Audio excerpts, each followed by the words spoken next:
We have some big news right now. Mike Johnson just sent the House of Representatives home for another week, literally another week of paid vacation while the government is shut down and while Adelita Grijalva has yet to be sworn into office by Mike Johnson. The House was supposed to come back on October 26th. It's going home again for that entire week. The earliest the House can come back now is November 3rd, which means that if you look at it, the House of Representatives over the past 4 months has actually only been in session for 20 days. That's just 4 work weeks. So in the past 4 months, the House of Representatives will have only worked about 20% of the time that there were days. I will say this, I wish I had a job that I could take this much time off and still make $174,000 a year, because that's what these House members are earning. Their staff aren't earning any money right now during the government shutdown. Most federal workers aren't either, but they are. And even if we weren't in a government shutdown, they're still not working.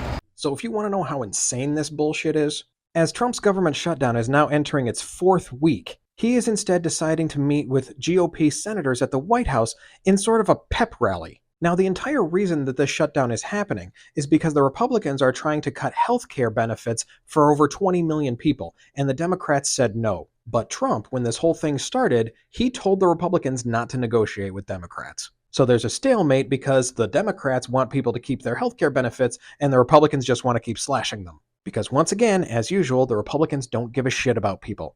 So what is Trump's big priority now that all of this is shut down? Why, starting construction on his lavish ballroom, of course. Even though that ballroom has not even been approved for construction from the federal agency that oversees those projects. And normally during a government shutdown, non-essential government projects like this are put on hold. Just like other dictators, he's completely ignoring the will of the people and just focusing on expensive things he can do to cement his supposed legacy. But so far there's really only one word to describe his legacy. Dog shit.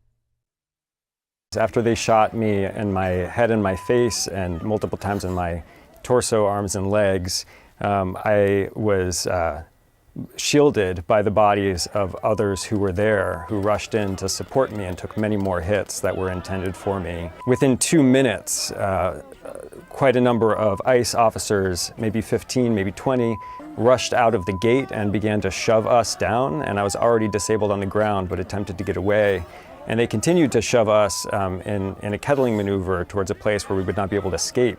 And you can see in that video ICE officers shoving protesters who were standing and speaking and chanting and singing peacefully and praying peacefully, shoving us down and then dispensing a huge amount of chemical weapons onto us. We could hear them laughing as they were shooting us from the roof, and it was deeply disturbing.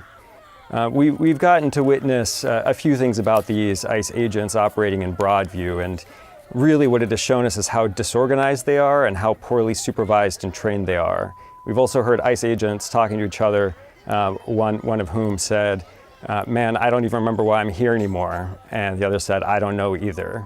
So there's a deep demoralization that we are seeing as we're bringing this peaceful and spiritual protest against their tactics and what they are doing to our city and our communities and our neighbors. Holy shit. I have been a skeptic from the beginning, but I think we're about to find out that the Democratic shutdown strategy was genius, because the Washington Post just broke some news. And you're gonna find out, even if you're not paying attention. But the health insurance marketplace just started showing people prices, even though open enrollment isn't available yet. What they found is because of Donald Trump, health insurance prices are set to increase by 18% this year. But that's not even close to the whole thing, because that 18% price increase doesn't include the subsidies expiring. Once you add in the cost that you're going to have to pay because Donald Trump's one big beautiful bill canceled the subsidies, the average annual cost for individual coverage is going to jump from $888 this year to $1,904 next year. That's a 114% increase in the cost of health insurance in 1 year. And if they find a way to preserve the subsidies, it will be exclusively because Democrats refused to let it go, and because Americans refused to buy the bullshit Republican lie that this was all about providing free health care for illegal aliens. Trump's approval rating has already plummeted into the 30s, because Americans know that when the government shuts down, you should probably hold accountable the people who run the government. But that's just political accountability. What happens when Americans see that Donald Trump is demanding $230 million in grievance payments from the Department of Justice, while at the exact same time they're asked to pay 114% more for health insurance for their family than they did last year? Americans are going to realize that the Republican Party that once only cared about millionaires and then only cared about billionaires, now only cares about one man.